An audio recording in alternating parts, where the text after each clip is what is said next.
to thank you for coming back to our second torture session of the day in the New Testament.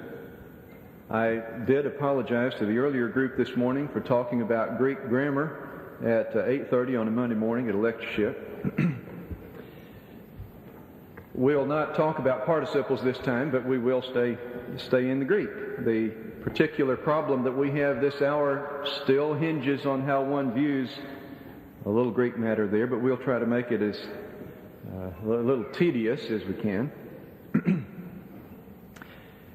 2 John 9 begins, "Anyone who goes ahead and does not remain in the teaching of Christ does not have God.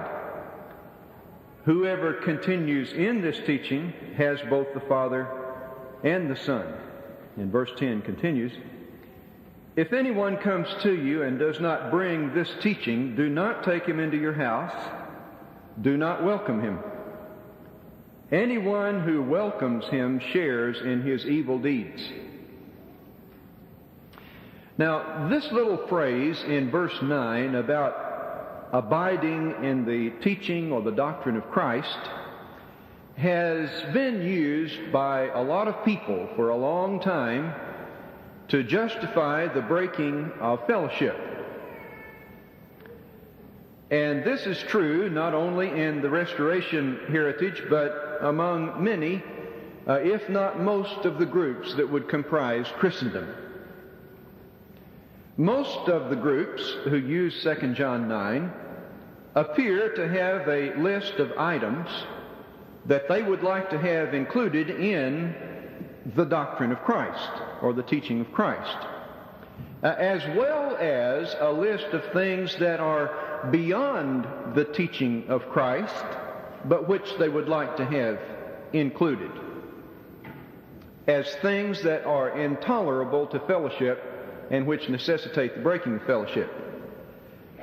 Now, the lists vary from group to group about what is intolerable for fellowship. High on the list of intolerables for one group might be women elders. We've never had that sort of thing, and we're not going to tolerate it. We'll break fellowship over that. Someone else's list might start off with a denial of the resurrection of Christ, and we would break fellowship over that. For others, the list might start off with instrumental music in worship, a matter which is not even mentioned in the text. Some would break fellowship over which version of the Bible you can read. Others might have on their list not offering an invitation according to the 5 points after every sermon. Don't laugh. We had hot water in Memphis for years on that one. There are some who place a premium upon no intercongregational support of missions activities or orphans' homes, etc. For other people, the list might give prominence to the use of multiple cups in communion, or not having a located preacher. Among other groups than the Restoration heritage, one encounters on listings of intolerables such things as having blood transfusions, or those who believe that the rapture precedes the tribulation. Both of those groups would disfellowship us for not believing in either the rapture or the tribulation. There seems to be no end to the number of issues for which 2 John 9 has not been used to justify the severance of fellowship with somebody else. So the question really does need to be asked whether 2 John 9 was intended originally as a carte blanche for disfellowship. On the one hand, there is the well-known problem of the Greek genitive of Christ, the teaching of Christ. Now, that of Christ is a genitive. It is capable of being understood in two ways. Either subjectively, it would mean the teaching which Christ himself taught. Whoever goes beyond the teachings which he taught, that would be the doctrine of Christ, his teachings. Or it could be understood objectively, which would be the teaching about Christ. Now, if the former of those is understood, that is, if the teachings of Christ in 2 John 9 refer to all of those that he himself taught, then you have the totality of the doctrine, the totality of Christian doctrine in focus. If you take the latter interpretation, the objective genitive, that it's the teaching about Christ, then only the particular teaching about him in the epistle of 2 John would be the focus. There is in this discussion, however, the problem of precisely what criteria are going to be used in distinguishing matters of faith from matters of opinion. In the Restoration Heritage, for a long time, we have made a lot of to-do about matters of faith and matters of opinion. As time goes on, the former list shrinks and the latter list elongates. That is, it seems that as we go on in this century, we have been willing to allow fewer things to become matters of opinion and more things to become matters of doctrine or faith. There is an oft-quoted maxim of the medieval writer Rupertus Meldenius, who said, "In matters of faith, unity. In matters of opinion, liberty. In all things, charity," which in my estimation has suffered a great deal in Restoration hands due to the lack of carefully selected criteria for distinguishing between matters which mandate disfellowship and matters upon which Christians may legitimately hold different views. For those reasons, a close look at 2 John 9, I think, is fully warranted. Let's look at the text. "Everyone who goes beyond and remains not in the teaching of Christ does not have God." And the question for the morning is whether that teaching of Christ is an objective or subjective genitive, whether it refers to the teaching about him in 2 John or the teachings he gave during his lifetime and the extension of those into matters that he did not talk about, but someone or other presumes he would have if he had thought about it. Now, there are two different studies on this which I'm going to use as examples for the morning. They are my selection. They are not to be heralded as champions of anything. It's just that they present, in my estimation, for the general reader, the best discussion of the 2 points of view. The first of those by Abraham Malherbe, who used to teach on our campus, now is professor at Yale, who wrote an article in the Restoration Quarterly back in 1962 on this text. He argued from linguistic and exegetical grounds that the teaching referred to in 2 John 9 is the doctrine of the incarnation taught in 2 John 7. That is, somebody is saying that Jesus has not come in the flesh. There are itinerant teachers, he says, who are going around teaching that Jesus is not truly human. And that is the teaching about Christ, which is the meaning involved in 2 John 9. Malherbe, I presume, would not go on to include the issues of multiple cups or blood transfusions or whatever. The alternative position would be an article that I found in the 4th Annual Fort Worth Lectures back in 1981, an article by Roy Lanier, Jr., who said this: "The doctrine of Christ clearly refers to that body of truth first taught by Jesus and further taught by his apostles. And he begins his treatment of 2 John 9 through 11 with this statement, however. If, as some advocates believe, it is narrowed only to the meaning about the teaching about the person of Christ, then our entire concept of fellowship is wrong and must be changed. If, as this treatment will advance, the doctrine of Christ means all that body of truth taught by Christ and his apostles, then very strict ideas of fellowship should be maintained. Now that's Brother Lanier's position. And here, you see, is our dilemma for the morning. We have two brothers arguing very different points of view on this text. I'm going to take an opinion. You may agree with me mildly, or you may disagree with me strongly in the opinion that I advanced this morning, but I was asked to teach this class and not you. So I'm going to give my opinion. Whether you agree or disagree with me is really not the point. The point is that I would like for you not to break fellowship with me because I take a view. Now, following brief mention of his very serious concerns with fellowshipping denominational people or fellowshipping those who use instrumental music, Brother Lanier proceeds to the contextual considerations of the text and centers attention upon the word truth and commandment, which you'll find in verses 1 through 6.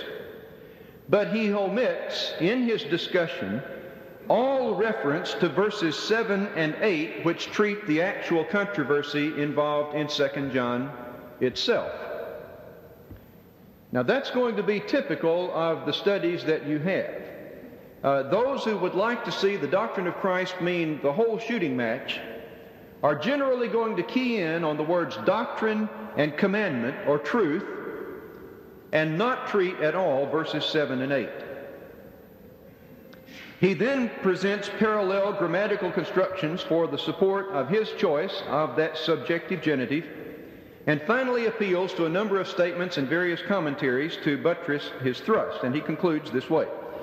One needs to conclude that John meant for us not to receive any teacher who went beyond the body of truth revealed by Jesus. Now there, you see, we are in a dilemma. It is an exegetical problem, but it may be suggested that what we have here is really not so much an exegetical problem as a hermeneutical one. That is, the way we look at Scripture, the way we approach text. At stake, I think, is whether in restoration thought our understanding of the text is going to be shaped by our preconceived theological positions, or whether we're going to let text shape our theological positions. Let's look at the exegesis first, and then a little bit at the hermeneutical problem that comes along. I think what first needs to be said is that this problem is not a grammatical one. It is not a matter of Greek grammar. We're going to skip over several pages of stuff here about that. J.W. Roberts, old Restoration scholar on our campus for years, wrote in the very first issue of the Restoration Quarterly on this problem that only the context can determine whether a genitive is objective or subjective. You cannot read any grammar anywhere in the world and solve the problem that we have. You can only read the context and find out the probabilities of whether the writer meant A or B. So let's skip over all of that good stuff. I would like to suggest that no text of the New Testament is properly understood until it has been understood in its literary context, and not just the immediately related few lines, but the entire document of which it's a part.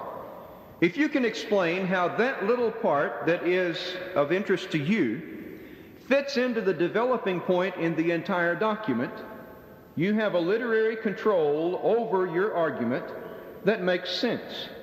So I would suggest that that's basic to what we're trying to do. So we don't want to just work with 2 John 9 or even 2 John 9, 10, and 11, but with 2 John. The meaning of 2 John 9 through 11 comes from, or is ascertained by, finding out what it contributes to the whole document.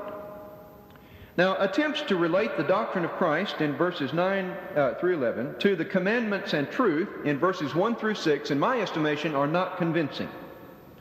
They do not follow the literary principles of taking the entire document at face value. They abusively omit verses 7 and 8, which specifically mention the problem at hand. That, to me, makes that view not tenable. A more responsible literary approach would be to read the entire text through and see what develops. Now, Mel Herby, in his discussion of this, is also not convincing to me. He only deals with verses 9 through 11 as they relate to verses 7 and 8. He omits what it does for the rest of the letter. I think both of these brethren have not dealt with 2 John. Each has dealt with the part of 2 John that helps to arrive at his conclusion, but neither one has looked at the text. The function of verses 1 through 4 get out before us that there is a doctrine, concern, we'll put it that way, with fellowship. When you read verses 1 through 4, he is not trying to prove that there is a body of doctrine. He is appealing to the doctrine to try to help the fellowship to be maintained. 2 John primarily deals with fellowship and not with doctrine. There is a verb at the beginning of verse 5, where he urges these people to get their act together, that they somehow or other find themselves able to live in love with one another. That appeal in verse 5 is the central thrust of the document. Verses 1 through 4 simply suggest for us the basis for that admonition. He says, I rejoice that I have found some of the brothers telling us that you're continuing to walk in the truth. And I have no greater joy than to hear that the children are walking in the truth. Now, having said that he appreciates a lot about them, then he puts his arm around them and gives the exhortation that he has in mind, which is that they should somehow or other develop a doctrine of fellowship. Verses 7 through 11 then follow, giving the middle of the document, which tells why it's so urgent to make the request that he did in verse 5. And the request in verse 5 does go on into verse 6, by the way. But the request made in 5 and 6 finds amplification in 7 and following. In verse 7, he warns of certain heretics. And there's a little marker in the Greek language right in front of that tells you we have a body of text starting. Verses 7 through 11 are a unit related back to verses 5 and 6. There are false teachers who are denying the incarnation. They are denying a doctrine about the person of Christ. And that doctrinal aberrance threatens to destroy the very basic fellowship that he appreciated so much in verses 1 through 6. So John lays down a warning in verse 8 which dominates that entire subsection of verse 8. You watch out yourself. You take care yourselves, because something is happening here. There's a warning which dominates this subsection of verses 8 through 11. All of that rooted back in verse 7. It was for our sake of the name of God that they went out receiving, I was reading another text there. Many deceivers who do not acknowledge Jesus Christ are coming in the flesh, have gone out into the world. Any such person is the deceiver and the Antichrist. You must watch out that you do not lose what you have worked for. That at least is the familiar translation of it. Verse 9 then provides the reason for why they need to look for themselves. Why do they need to watch out? Verse 8. Well, accepting this doctrine of the non-incarnation of Jesus would wind up breaking their fellowship. So verse 10 then is directly related to those two verses. This teaching in verse 10 clearly refers to the teaching about Christ in verse 9, that he has not come in the flesh. The context makes abundantly clear that the doctrine or teaching in view is the one mentioned in verse 7, the failure to accept that Christ has come in the flesh. The genitive must be objective. The context mandates that. The 4 in verse 11 shows that that verse provides the reason for the directives that were given in verse 10. In this way then, verses 8 through 11 all go together to relate back to verse 7, watch out, showing why verse 7, watch out, provides the occasion for the plea to fellowship in verses 5 and 6. So to summarize, the subjective genitive in 2 John 9 simply does not cohere with the literary structure of the letter, which is to say, it is my understanding from looking at the text that this writer, in the first instance, did not intend to say that the teaching of Christ he had in mind is all the body of Christian truth, or any extension of that to other problems, that he specifically had in mind the one problem mentioned in this book, and that's all he said. I think Brother Lanier's insistence upon the subjective genitive misses the entire point of 2 John. The immediate context of verses 7 through 11, the larger context of 2 John as a whole, and the entire writings of 1st, 2nd, and 3rd John are in concert with supporting the objective genitive at 2 John 9.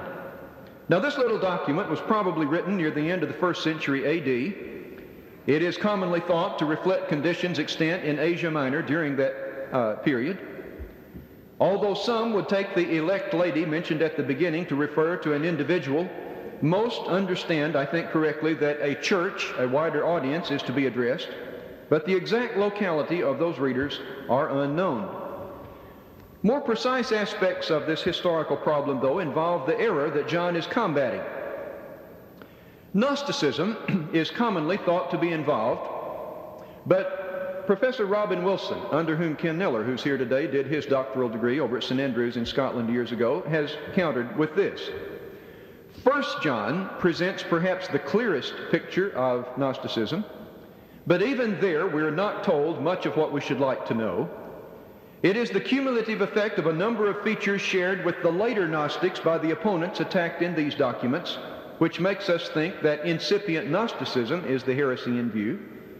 But there is nothing in the first place to suggest that this incipient Gnosticism had yet advanced very far in the direction of later Gnosticism, nor in the second place are we given any clear indication as to whether it was a result of the meeting of Christianity with something outside, or a more or less sporadic outbreak of some false teaching in some different area.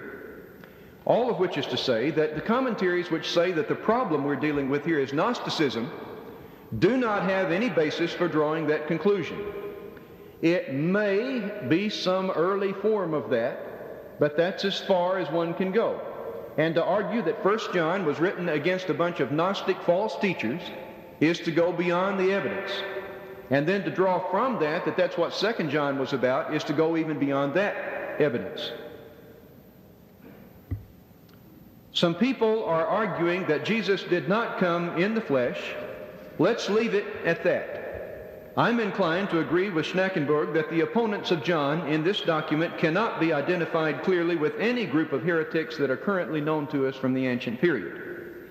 And we must refrain from reading into 2 John elements from other eras and other contexts in other books. 2 John itself must provide the essential data for the reconstruction of the heresy that he mentioned in verse 7.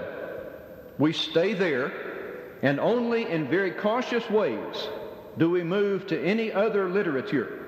Now, this is important, brethren, because in our movement, we have such a long heritage of reading a verse which rings Pavlov's bell, and we then set out looking up scriptures that say something like that all over the Bible, and having looked those up, we think we've done Bible study. But we understand nothing of what we've read. We've just looked up a bunch of semi-close sounding stuff. What we need to do is look in the document itself and see what it says about the problem it addresses and keep it there without reading anything from any other source into it. And only when we've understood that do we open the borders a little bit larger to see what John said in other places, or larger borders to see what then Paul or Jude or Peter may have said in other areas, or then larger areas to see what some early Christian writers may have done with it. We do have in our movement a very serious lack of control of use of ancient sources, in that when we hit a text like this, we feel justified in pulling willy-nilly from any source, anywhere, anything we can use to build a little case. That is not good method. It does not bring quality control to our study. We need to stay in the text first. From verse 7 and 11, we know only that individuals are unwilling to acknowledge that Jesus is come in the flesh. That's it. From 8 through 10, it may be probable that these heretics are traveling among the churches and actively promoting this view. That's all we know. Anything beyond that is going to be a deduction that we've added in, and we need to be cautious. Even when we go to 1 John chapter 2 or 1 John chapter 4, which in that book indicates that the people he had in mind there were claiming an intimate relationship with God. In 1 John 1:6, they indicate that they are not sinless. In 1 John 2:22, they deny that Jesus is the Christ. In 1 John 4:2, they deny the incarnation, that he's come in the flesh. And in 4:15, they deny that Jesus is the Son of God. So C.H. Dodd said, it is safe to say then that the heresy of 2 John 11 is close to 1 John, where they are denying the reality of the incarnation, denying the eternal Christ, the Son of God, that he ever lived a human life in history. We may pull 1 John in with a little bit of help. But to go beyond that to other writings of the New Testament to find the background for this verse is not legitimate. And I'm going to skip over a bit of material where people have tried to do that.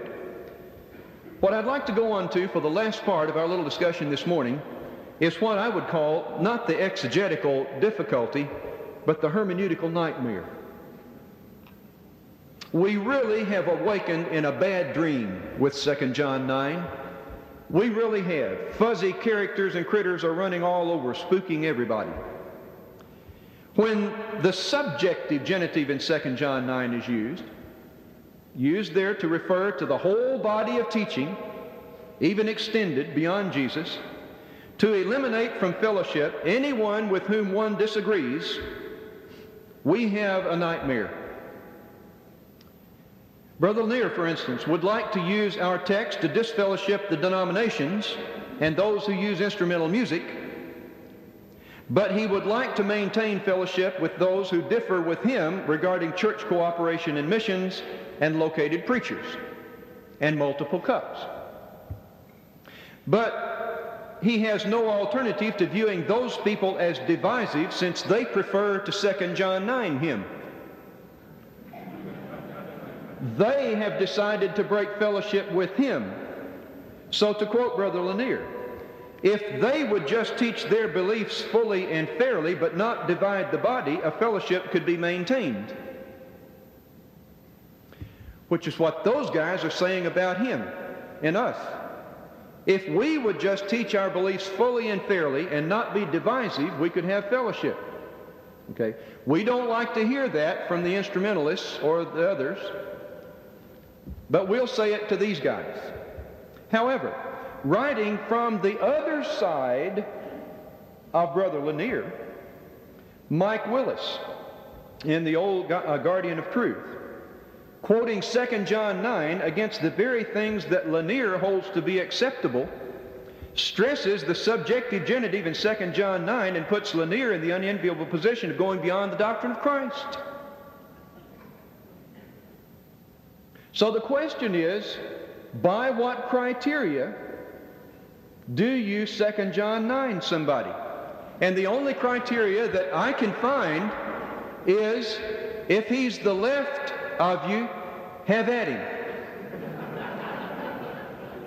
And anybody who's on the right of you is just hard-headed. If they wouldn't be divisive, you could get along with them. That's the only thing I found that's consistent, is that everybody who's 2 John 9 somebody is in the middle. But the problem is they're all. in the middle. That's the nightmare.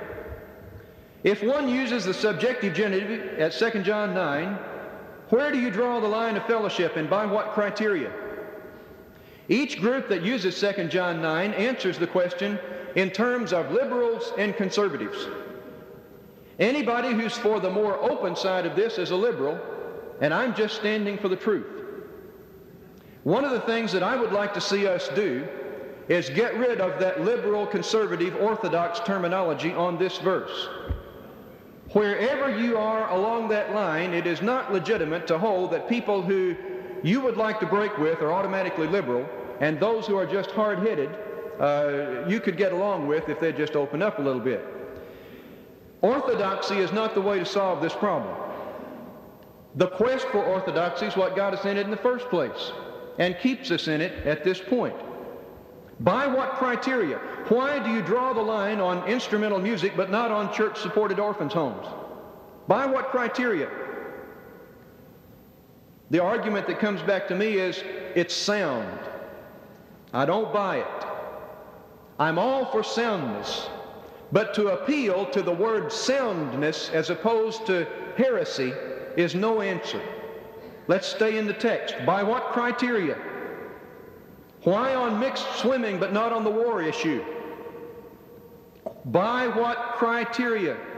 The subjective genitive creates the nightmare of having no solid argument to base your opinion on. And that's why when I read the articles among us about the necessity for the subjective genitive, I run not into exegesis but into polemics.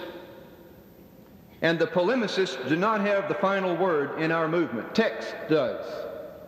I'm all for soundness. I've always been for soundness, if you can show me in text. But we have, as I said earlier, been about the business of binding where the text has not bound, and we need to loosen up. Brother Lanier said, if, as some advocates believe, it is narrowed only to meaning the teaching about the person of Christ in 2 John, then, as he put it, our entire concept of fellowship is wrong and must be changed. What I'm saying this morning is he saw the problem accurately. That's right. And I agree that it is wrong and must be changed. Because if you do not have the subjective genitive at 2 John 9, you do not have any text in the Bible that you can use on the people that you would like to use on such things as multiple cups, orphans' homes, or whatever. Now, there must always be issues.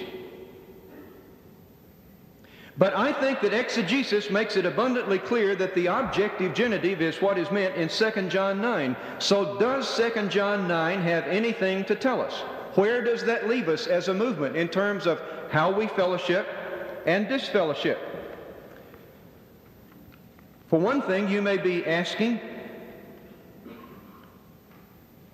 are there then any other bases for disfellowship? I think yes. Why not go to 1 Corinthians chapter 5, verse 2, where he talks about removing the immoral person from among you. He says we don't have to tolerate immorality in the Christian community.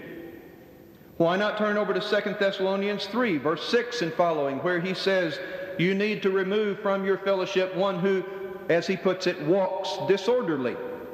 Now, I might also say as an aside that I run into that text in some odd places. Walking disorderly is used by many people as a catch-all for who I don't like.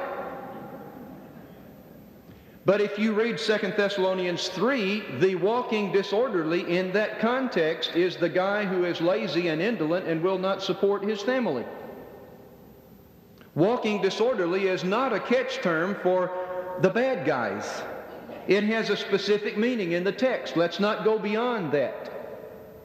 But there are other texts in the New Testament that have to do with the very important place of disfellowship in the Christian community.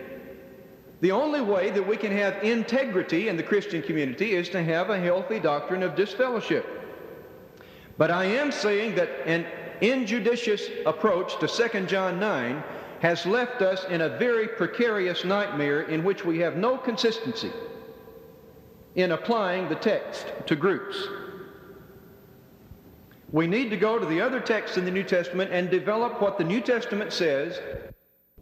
Over the years that I have been involved in teaching in our schools, I have come up with a list of 86 different issues that have split congregations. Women teaching classes when a young male of age of accountability is present. Sunday night communion. Elders with only one child. Swimsuit in recreation. Men playing basketball in shorts. Church business meetings. Playing music at home of a religious nature on the piano. Card playing. Buying funeral flowers from the church treasury. Having funerals in the church building. Having weddings in the church building. Literal breaking of the communion bread before serving it. You do know now that in Scotland we have the lifters and anti-lifters? Oh, yes.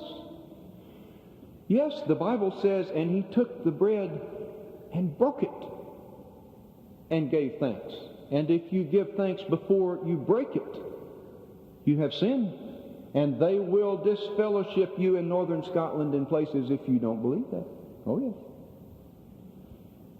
Family Christmas. Church bonds. Diverse views on the book of Revelation.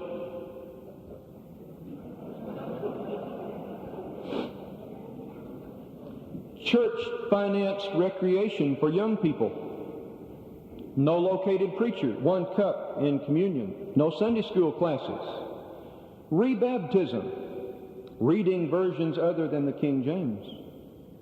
Moderate social drinking. The length of men's hair. The length of woman's hair. Sign, Church of Christ meets here rather than Church of Christ. Participating in the United Fund drive. Wearing new clothes on Easter Sunday.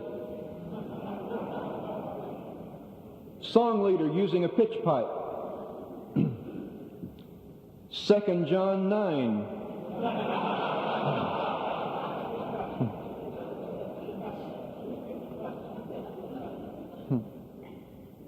The bus ministry.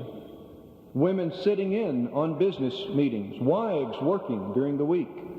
Working on Sunday. Well, the list goes on and on and on, and there will always be issues among us. One of the things that I'm glad to see in our movement today is that those things and the various stances on them are no longer being seen by our movement as the content of who we are. For a long time, that list of issues and the right and wrong answers on it constituted the heart of what would be called the doctrine of our movement. And there are books, probably some in our tent for sale. What is the Church of Christ? Which will be a listing of some of those particular issues. That's what we stand for. And in many communities, that will be the opinion of who we are. And not a one of them really, except 2 John 9, mentioned in the Bible. Fortunately, in our day, we are beginning to say that there have been issues, there will be issues. Those looming on the horizon for our next decade, I think, are hermeneutics. I think the way we view the Bible, the role of women in the church. Oh, we have some things coming that are going to take the place of some of these old traditional ones. There will always be issues, but they should never, ever become the content of who we think we are. When we get away from belief in God and Christ and the Spirit and sin and salvation and the church and the last things, we've gotten away from the heart of New Testament teaching. And questions on those items must become the forefront of restoration thought, not the issues. But at the same time, it is wrong, in my estimation, to disparage anybody's concerns on these issues. They must be dealt with, they must be thought through. So the answer to these issues is not to discard them with disdain and say that they have no value. The important thing, I think, is to find out from the text who we think we are.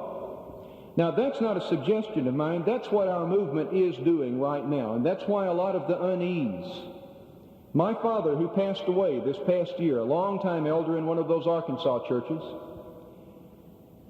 was an elder in an era of our movement when those issues held the upper hand. But in the later years of his work as an elder, he kept saying, Carroll, people are no longer bothered with those things. Marriage and divorce problem is tearing us up. Not what we believe on it, the fact that it's just happening in our congregation. And the stance we have on it's not the answer. We need to find some way to deal with these people, boy. In other words, things are happening in our movement, and some of the older ones are a bit alarmed that there's no longer the emphasis on some of the traditional issues that we've always had. But what's happening among us is illustrated, I think, by some of the young preacher boys. 20 years ago, when I first started teaching in graduate school, the young fellows who came out of the colleges with degrees in Bible, wanting to do further study for the ministry, knew those issues, and they knew the various ways to argue those issues. That was their bread and butter, and the churches into which they went to do work expected them to know those and to use them regularly. This generation of young preachers we are teaching now do not know the issues and are not able to even have a coffee break conversation with you about the arguments pro and con of different verses used on those. And there are a lot of churches out there nowadays that are wondering what's happening to the young preacher boys. They're not preaching the sound doctrine that we used to have years ago. They're preaching things like the text.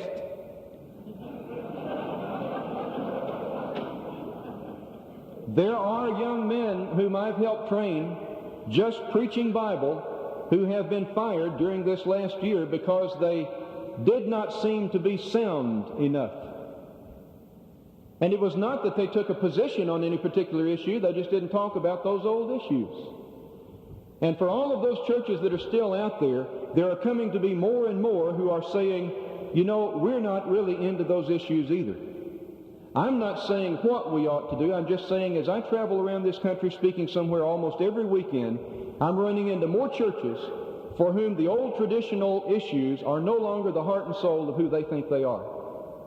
But the thing I am getting back from them is, but we don't quite know who we are. We're not quite sure what we're doing.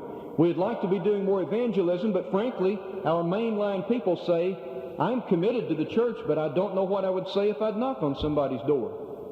15 years ago, people knew what they'd say, and it would be that list of issues. But now we don't quite know what to say. We are at a point in our movement when we are beginning to be a little bit different from what we've been. But then we must not forget that my father's generation really caused some of the guys of the turn of the century to come unglued, because they were different from the turn of the century boys. And the turn of the century boys were certainly different from those post-Civil War guys. It is normal for movements to change with their times. What must not change in our movement is a direct reliance on the text. That must never change. If we go with text, we will discover in the major ideas of Christian thought who we are. I think we'll find it in God, Christ, Spirit, sin, salvation, church, eschatology. I think we'll get back in our text and find things. We're not doing that. My biggest frustration as a teacher in our movement is that many of our ministers and many of our backbone people in the pew are choosing not to get back in their text, but to go down to the neighborhood evangelical bookstore and find some little pablum spiritual reading that can give them a little bit of a high that's kind of close to not offending them. I think there are preachers in our movement who could not give a sermon next Sunday if they did not have somebody's taped sermon from somewhere that they can kind of clean up and make theirs. We are not generating information from our texts, which leads me to say I do not believe that at this point we are a back to the Bible movement. We are historically a back to the Bible movement, But at this point, it is not our prime material. Theoretically, yes, but it is not our prime material. When guys can go for weeks working up sermons without even cracking their Bible, when people can read all kinds of enlightening secondary literature from the evangelical world about what it's all about and not crack their Bible, then we're not in love with the text. Our movement has no higher agenda in trying to figure out who we are than to fall in love with the text. It's illustrated with the young guys who come here to preach, as well as our other schools. You look at the transcripts of what they studied in their undergraduate Bible major, and it's anything but text. A lot of church in the young people, a lot of church history, a lot of counseling, but not a lot of text. Only what's mandated by the deans. And when they come here, it's the same thing. But they go out trying to do something on Sundays with a text that they're basically unfamiliar with. How can you excite people in the pew about your text if you're not in love with it? So may I suggest, if you're preaching and you're getting your sermon stuff from somewhere else than the text, I don't mean that it's not consistent with the text. I mean you're not deriving it from your work in the well. If the water's not coming from that spring, get back in your text.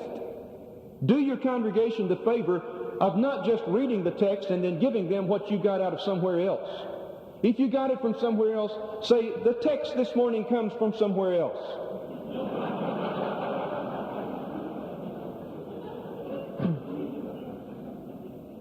You know, God's pretty smart. He's able to understand that you didn't really get that out of 2 Peter or Romans. He knows. The people may not, but he knows. Stop woofing the people. Use your Bible. Get in love with it. Find ways to work with it. Get people excited about it.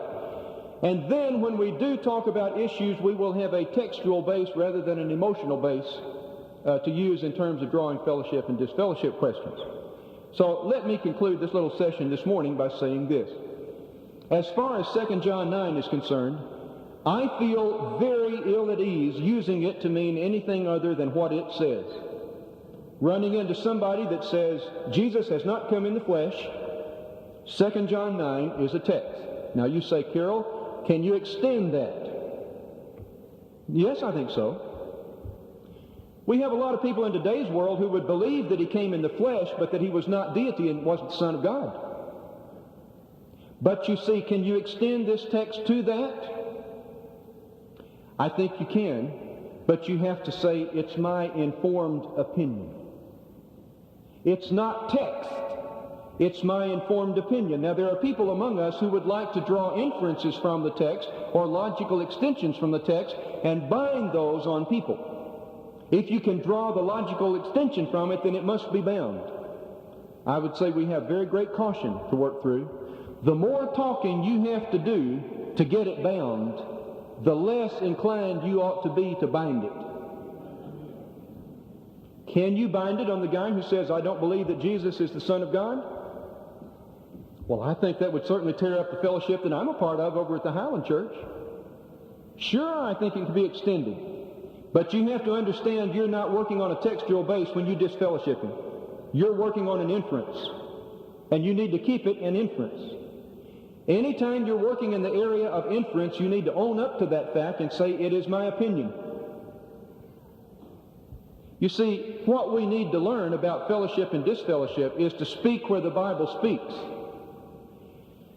And for Pete's sake, to be silent where it's silent. That's what we haven't learned. There probably will be some people that my father would have disfellowshipped that I will not. But that doesn't mean I'm soft. It means that he grew up in a period where they mandated disfellowship on the basis of that verse, and I'm saying, let's keep it open. Now you're saying, Carroll, that scares me. Listen, it scares me, because I'm in the job of teaching our young people going out there to say this. That's scary. But I do believe our movement is going to be ever so much more healthy if our doctrine of fellowship and disfellowship is kept close to the text, rather than carte blanche 2 John 9ing everybody that you disagree while saying to the other people, but don't you 2 John 9 me. Until you find a way out of that dilemma, please be very careful in using 2 John 9. Thank you for tuning into our video. If you like this content and you want to see more of it, be sure to leave a like on the video, share it with a friend, and leave a comment telling us how you liked the video. And be sure to subscribe to our YouTube channel for more content like this. Also, be sure to give us a follow on Facebook, where we share lots of our content and we make many other posts over there. We're also on TikTok, and so if you want to follow us there, we're on there as well. All right, I hope everyone has a great day.